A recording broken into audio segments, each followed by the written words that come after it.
সার দিয়ে চাষ করেছি এবং স্কুলে মিড ডে মিলের জন্য আমরা নিয়ে এসেছি। মাঝে মধ্যে তোমরা কি প্রত্যেক সিজনে জৈব চাষ করো, তাই তো? হ্যাঁ। এবং এই যে এটা কি ধরে রেখেছো তুমি, কি ফসল? তারপরে ওদিকে আর কি এনেছো তুমি বলো, তোমারটা কি? হাতে তুলে দেখাও।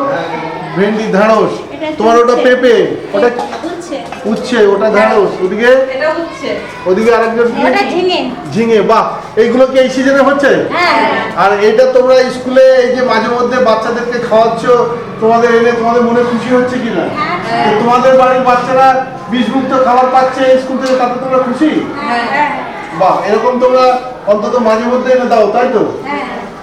আমাদের জয়গোপালপুর এই যে আদিবাসী পি স্কুল, এটা জয়গোপালপুর গ্রামেই অবস্থিত সুন্দরবনে, এবং এখানে আমাদের স্বনির্ভর দলের মায়েরা রয়েছে যারা এই স্কুলে মিড ডে মিল রান্না করে, প্লাস আরও অনেক স্বনির্ভর দলের মায়েরা রয়েছে গ্রামে, যাদেরকে আমাদের স্কুলের পক্ষ থেকে আমরা জৈব চাষে উদ্বুদ্ধ করতে পেরেছি, এবং তারা এখন chemical free, poison free food production করছে, শাকসবজি ফলাচ্ছে, এবং সেইটা এরা মিড ডে মিলের মাঝে মধ্যে এরা নিজেদের উৎপাদিত দ্রব্য যখন বাজারে একটু কম দাম হয় তখন কিন্তু এরা নিজেরা এসে স্কুলের বাচ্চাদের খাওয়ার জন্য দান করে দেয়, এবং আমরা এদের কাছে তার জন্য স্কুলের পক্ষ থেকে খুব কৃতজ্ঞ।